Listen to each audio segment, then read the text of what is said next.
Okay, so good morning po sa ating part 2 of our review in Mathematics 9.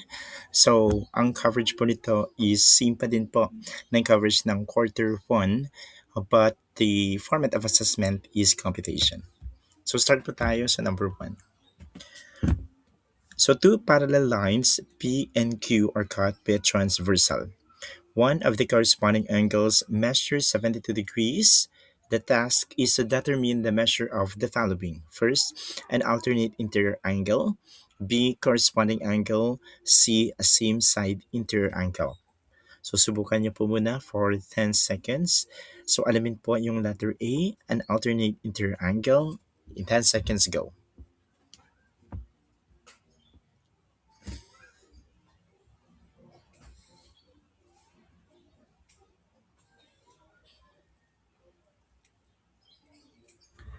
Okay, so for an alternate interior angle, ano nga ba yung relationship ng corresponding angle to alternate angle?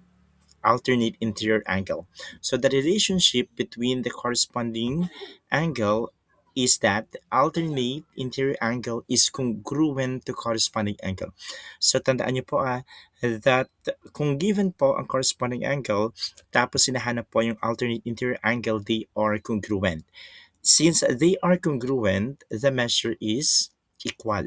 So kung ano man po ang measure ni corresponding angle, that is also the measure of an alternate interior angle. Therefore, letter A is 72 degrees. Now, punta naman tayo sa corresponding angle for 10 seconds go.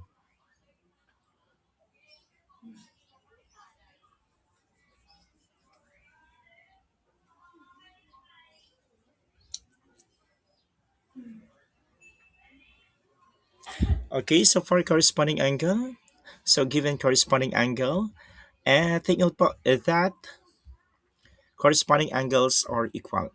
Given corresponding angle, hinahanap po yung corresponding angle niya. They are congruent, so they are equal. It is also 72 degrees.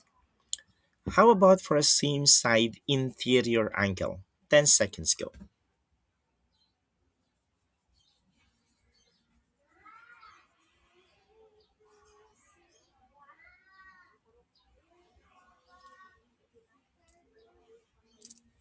Para naman po sa same side interior, ang relationship po nila is that they are supplementary.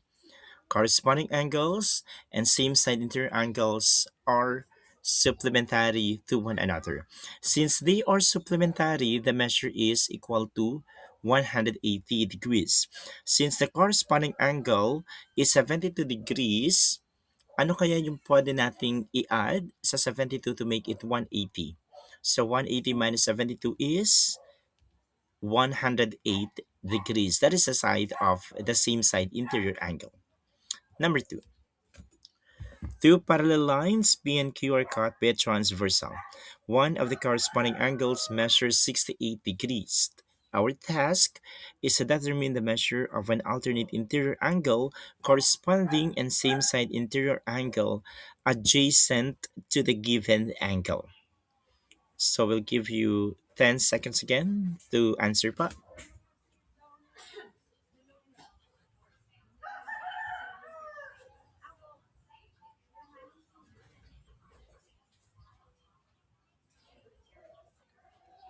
Okay, so answer po na number 2 natin is that alternate interior angle is congruent to corresponding angle.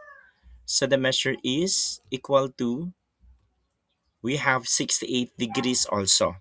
So kulang po ito, no?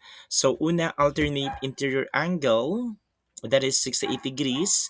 Corresponding angle is also 68 degrees, while the same side interior angle, they are supplementary. So 180 minus 68 is 112. That is the size of the same side interior angle. For number 3, graph the linear function y is equal to 3x plus 2 on the Cartesian plane. After graphing, determine the following. First, slope of the line. B, x-intercept. C, y-intercept. So simulan po natin sa slope. Alam naman natin na yung given function is in the slope-intercept form, so we can easily determine the slope and the y-intercept. Sige, 5 seconds for the slope.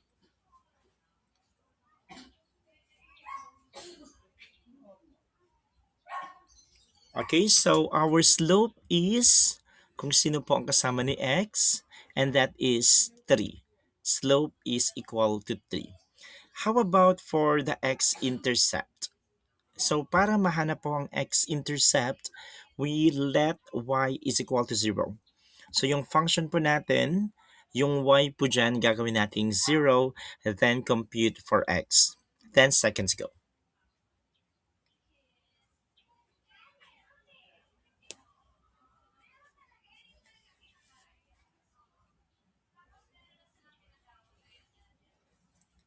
Okay? So for the x-intercept, so sabi natin kanina, we let y be equal to 0. So magiging 0 is equal to 3x plus 2. Then transpose 3x to the left part of the equation. The equation becomes negative 3x is equal to 2. To get the value of x, we need to divide it by negative 3. Therefore, x is equal to negative 2 thirds, and this is the 0 or the x-intercept of the function. Now for letter C, since naka-slope intercept form na rin siya, makukuha na natin agad yung y-intercept. That is letter B. Thus, the y-intercept is equal to 2.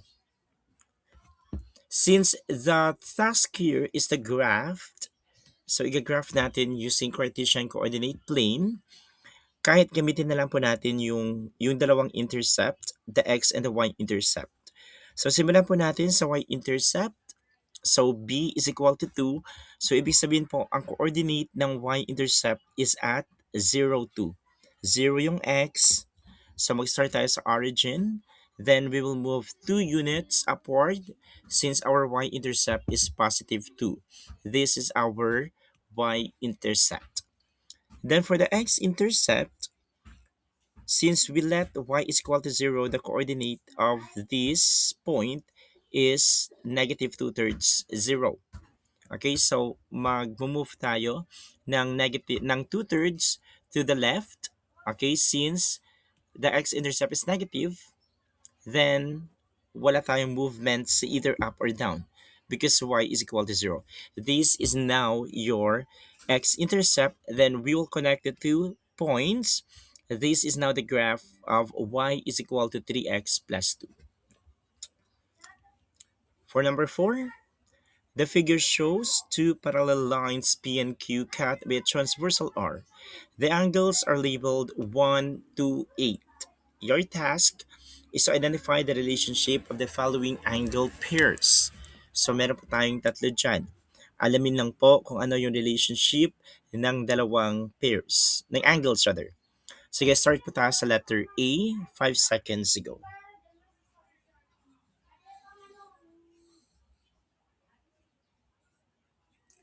So kung titingnan po natin, andito si 2, andito si 2, andito si 8. So, dalawang angles po ay nasa labas po ng parallel lines.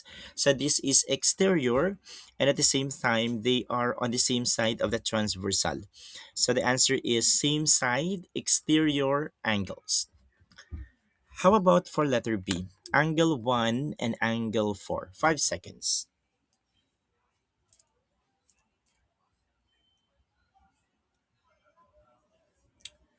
So, si angle 1 naman and angle 4, they are opposite from one another. Okay, since they are opposite from one another, with one point only, they are said to be vertical angles. So, yung vertical angles po natin ay congruent. Yung same side exterior angles naman natin ay supplementary. How about for letter C, the angle 3 and angle 7? So, 5 seconds go.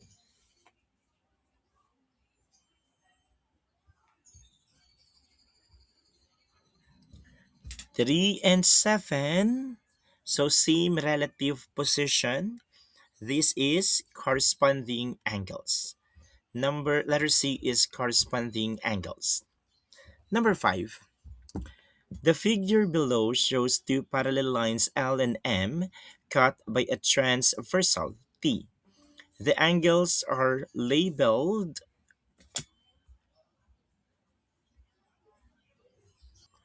Okay, I lost connection. So going back to number five. Number five, the figure below shows two parallel lines L and M cut by a transversal T. The angles are labeled 1 to 8.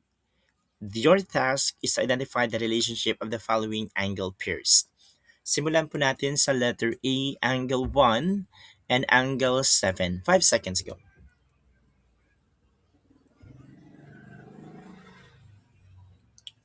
So si angle 1 and dito po si angle 7 and dito, so they are opposite of the transversal. One up, one down.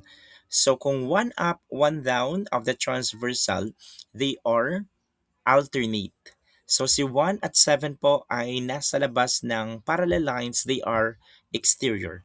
So angle 1 and angle 7 are what? Are alternate exterior angles. How about angle 2 and angle 3? 5 seconds go.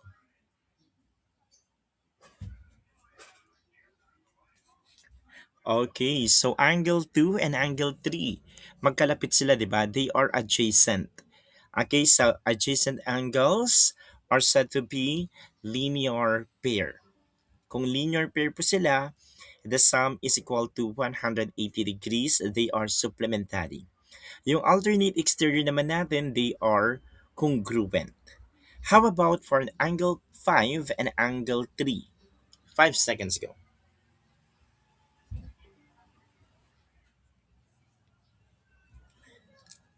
Angle 5, andito po, and angle 3, andito. So, they are found between the parallel lines. Kung makikita po yung dalawang angles between the parallel lines, they are said to be interior. Now, tingnan po natin yung position nila. One left and one right up. Okay, right up, then left down, they are alternate. So the answer is alternate interior angles. How about for angle 4 and angle 7? 5 seconds.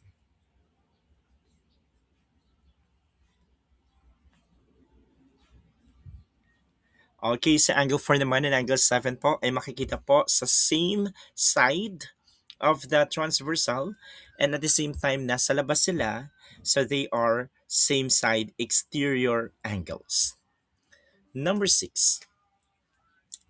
The figure shows two parallel lines P and Q cut by a transversal R. If angle 5 is equal to 115 degrees, determine the measure of the following angles. Ito po yung ating naiwan, yung ating um, transversal. Okay, 5 seconds for letter A, go.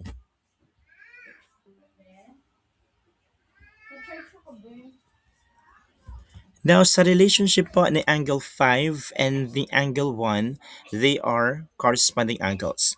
So, andito po si angle 1, andito si angle 5. So, same relative position po sila. So, they are corresponding angles. And we all know that angle 1 and angle 5 are corresponding angles are congruent. So, kung ano man po ang sukat ni angle 5, that is also the measure of angle 1. Therefore, letter A is 115 degrees. How about for letter B, angle 4? 5 seconds.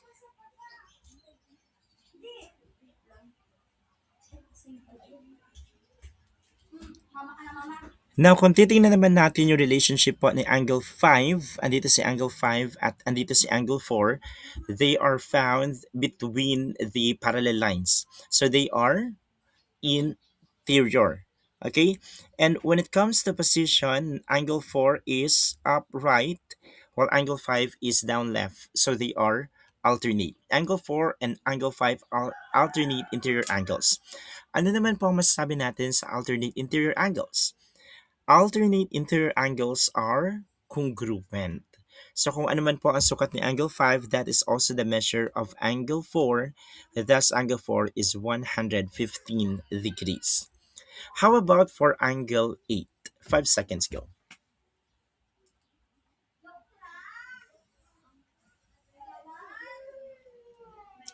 So si angle 5 po ay nandito and this is your angle 8. They are opposite from one another with respect to one point. Then they are vertical. Vertical angles are always congruent. Therefore, angle 8 is 115 degrees also. Number 7.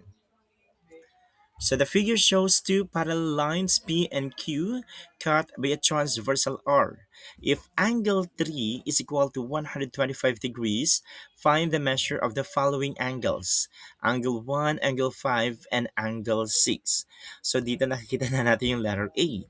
Angle 1, andito, and angle 3, the given. So they form linear pair. Pag linear pair sila, they are supplementary. Since angle 3 is equal to 125, what must be the value of angle 1 to make it 180 degrees? So 180 minus 125 is equal to 65 degrees. How about for letter B? 5 seconds go.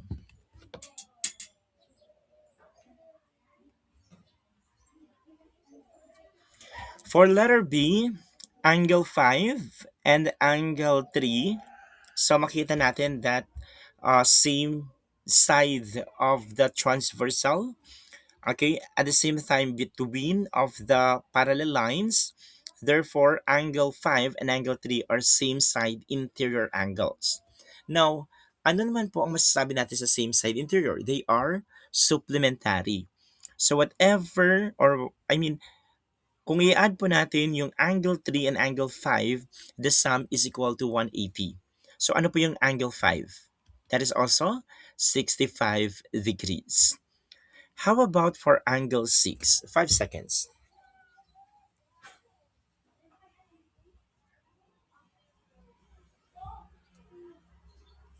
Okay, so angle 6, andito po. Ito yung given natin, angle 3. In between of parallel lines, they are interior. Opposite side, okay, so they are alternate. Angle 3 and angle 6 are alternate interior angles, and alternate interior angles are congruent. Therefore, angle 6 is 125. Okay, 125. So yung angle 1 pala natin must be 55 because 125 plus 55 is 180. So correction po sa letter A and letter B as well as letter C. So letter A is 55. Ganun din po sa letter B. Yung letter C naman po natin is 125. Kasi dapat sa letter A and letter B, yung sum po ng given angle and those angles must be 180 degrees. So 125 plus 55 is 180. Number 8.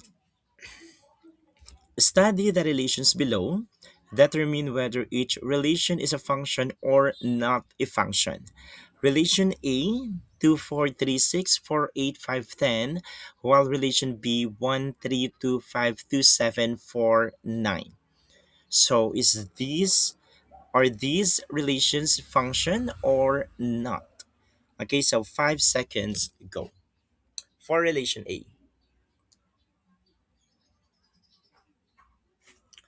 Para masabi po nating function, ang titingnan lang po natin is the domain. What is the domain of each relation? So for relation A, the domain is 2, 3, 4, 5. When we say domain, this is the set of all x values. So ito yung x natin, 2, 3, 4, and 5. Since wala pong naulit po sa x values, this relation is known as function. How about relation B? Kung makikita po natin na meron pong repetition of element 2. Okay? Kung uulit po ang element under x values, it is not a function. So relation A is a function, while relation B is not a function.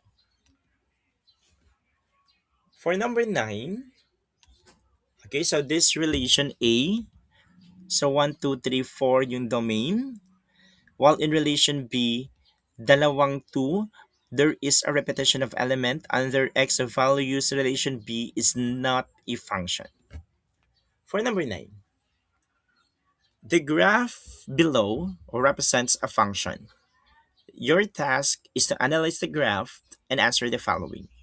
Determine the domain of the function and determine the range of the function. Now, pag graph po, let's say line segment, so ang gagawin na po natin dito para mahanap po si domain, na letter A is titingnan po yung endpoints, dalawang endpoints. Since the graph has two closed circle, which is the endpoints, so gagamit po tayo dito ng brackets. Now, if it is close, okay, buka, or rather open circle po yung end, gagamit naman po tayo ng parentheses. Since closed circle po ito, gagamit tayo ng bracket. Now, paano? Titingnan natin yung minimum value for x. So, the minimum value for x between these 2 points is -4, and the maximum value for x is 3. So, the domain would be, okay, bracket, -4, 3, close bracket.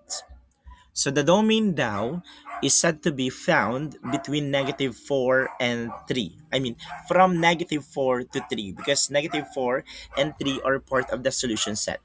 So, kung iisahin po natin to, ang domain po natin ay -4, -3, -2, -1, 0, 1, 2, and 3. How about for the range? Now, for the range, ganun din naman yung setup. Pero ang titingnan po natin ay y values. Now, dito po sa graph natin, yung minimum y value po natin is -7 and the maximum y value is 5. Now, para isulat po yung range, we will use the bracket kasi closed circle po ang ginamit sa graph. Thus, the range is -7, 5. So, kung iisahin po natin yung range natin, we have -7, -6, -5, -4, -3, -2, -1, 0, 1, 2, 3, 4, and 5. So, those y values from -7 to 5. So, same po, using graph, what is the domain? Sige, 5 seconds for you. Go.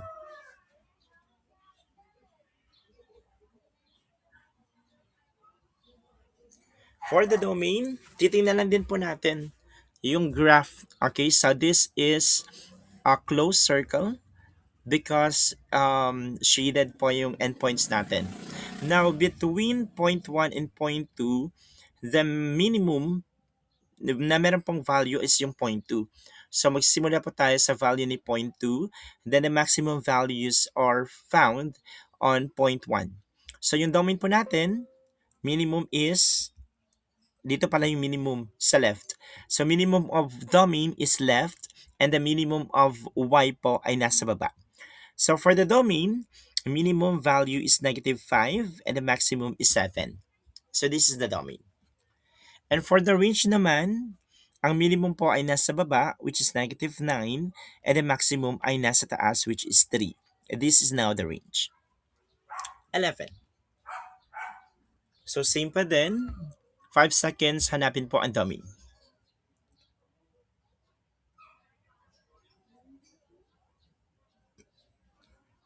Okay, so for the domain, start tayo sa left. So this is -3, 4, 4, bracket pa din. And for the range, sa baba, paakyat tayo, that is -2, 5. Number 12, consider the linear function represented by the equation y is equal to 4x minus 8. Your task is to determine the slope of the function, the x-intercept, and the y-intercept. So, simulan po natin sa slope. 5 seconds ago.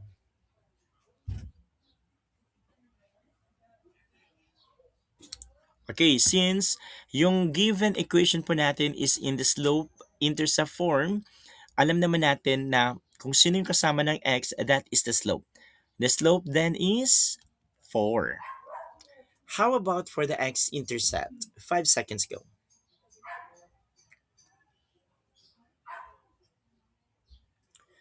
For the x-intercept, ilalet y is equal to 0 natin. So magiging 0 is equal to 4x minus 8. Then transpose -4 sa left part. So magiging -4x is equal to -8. To find the value of x, we need to divide both by -4. And that is +2. X-intercept is equal to 2. How about for the y-intercept? 5 seconds.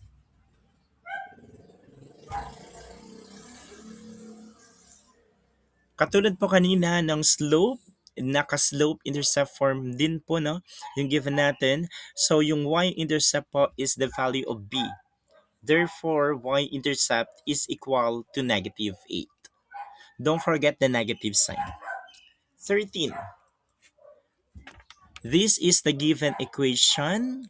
Aalamin po natin yung slope, x-intercept, and the y-intercept. So this is not yet in slope-intercept form. Ang gagawin po natin sa 4y minus 8x is equal to 16 is to transform this into slope-intercept form. Okay, so we'll give you 10 seconds to find the slope first. Go.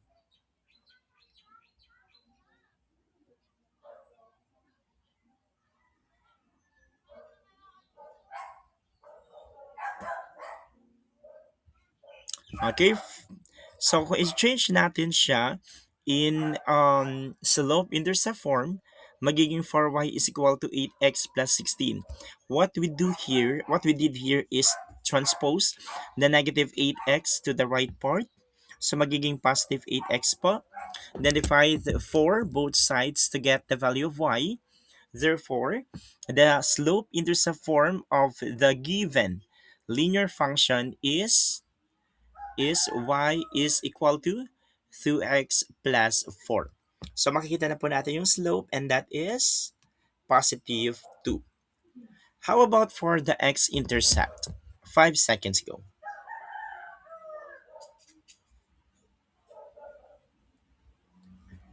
For the x-intercept, we will let y is equal to 0, and then transpose 2x to the other side, then divide both by negative 2 to get negative 2. Letter B is negative 2. How about for the y-intercept? 5 seconds go.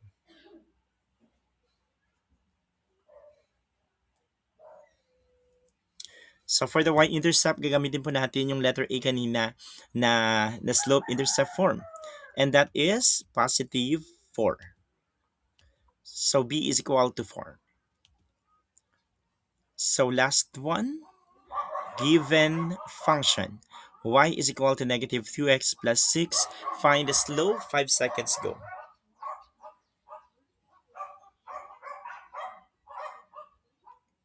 Okay, so this is already in slope-intercept form. And the answer is negative 2. How about for the x-intercept?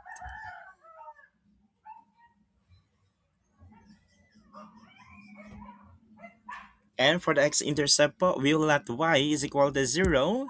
So magiging, okay, so this one, okay, mali po yung y is equal to 2x plus 4. So it should be 0 is equal to negative 2x plus 6.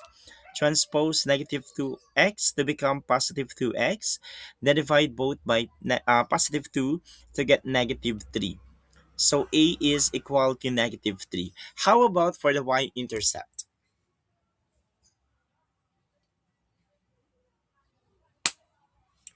So gamitin po natin kanina yung letter A now, y is equal to negative 2x plus 6. The constant there is the y-intercept and that is positive 6. So that's it for part 2. Review po ng ating Math 9. Good luck and God bless.